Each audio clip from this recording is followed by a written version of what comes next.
Writing a 1,000-word essay can feel like a mental marathon.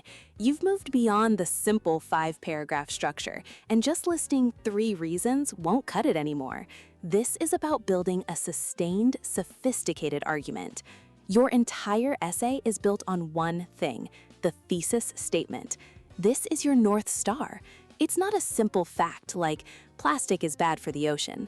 It's a debatable, specific claim, like, the uncontrolled accumulation of single-use plastics represents an existential threat to biodiversity, requiring immediate global collaboration.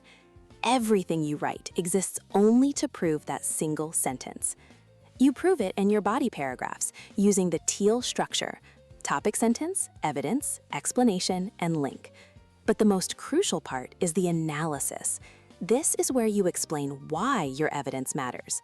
It's the thinking part, where you connect the dots for the reader and show the deeper implications of your point. Now for the linguistic tools that make you sound like an expert. First, nominalization. This means turning verbs into nouns. Instead of the emotional, if the government destroys the forest, animals will die, you write the clinical, the destruction of the forest leads to a significant increase in wildlife mortality. Suddenly, your personal opinion sounds like a scientific fact. Then you control your tone with modal verbs. These are the volume dials on your argument. A low modality word like might is tentative. A high modality word like must is a demand for action. Governments must act now. This authority, combined with a strong conclusion that answers the "so what?" question, is what makes your writing truly powerful.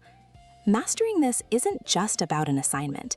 It's about developing the cognitive tools to explain why something matters with clarity, depth, and authority. It's how you make the world listen,